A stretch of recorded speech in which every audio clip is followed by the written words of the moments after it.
एक बार बोलो शेरा वाली मैया की।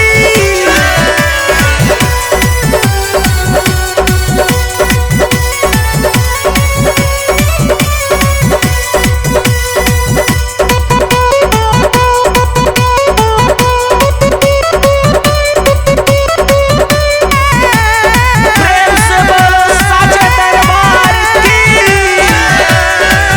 चाहे लाख तूफान आए, चाहे जान भी चली जाए,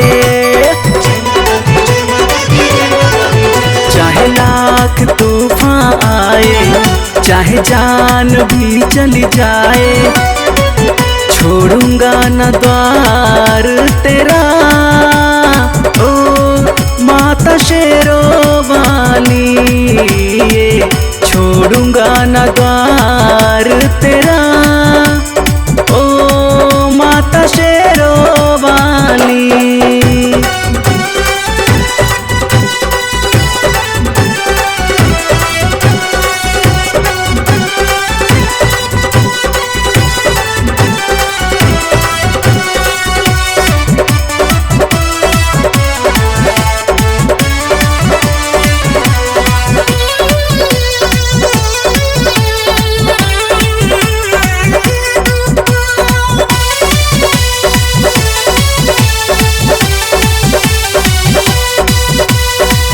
चरणों की धूल तेरे अपने सर लगाऊंगा, भूल जाए सारी दुनिया मैं न भूल पाऊंगा।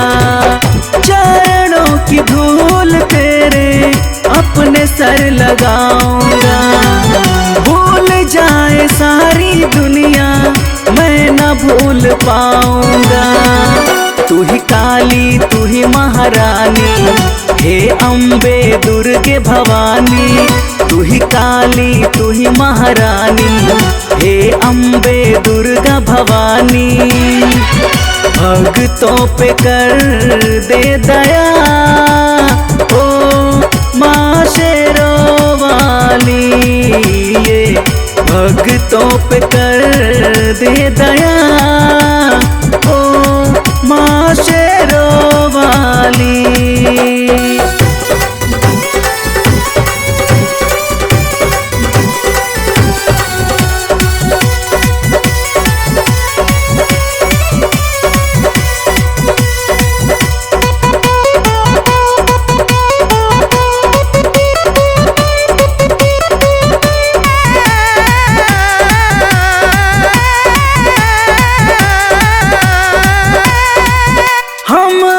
अज्ञानी माता हमको कुछ न ज्ञान है, शाम सवेरे माता तेरा ही ध्यान है। हम है अज्ञानी माता हमको कुछ न ज्ञान है, शाम सवेरे माता तेरा ही ध्यान है। भैरों की बहन दुलारी, हे मैया शेरा वाली। भैरों की बहन दुलारी, हे मैया शेरा वाली। सुन ले तू मेरी पुकार ओ माँ शेरों वाली। सुन ले तू मेरी पुकार ओ माँ शेरों वाली। चाहे लाख तूफान आए, चाहे जान भी चली जाए, चाहे लाख तूफान आए, चाहे जान भी चली जाए, छोड़ूंगा न द्वार तेरा।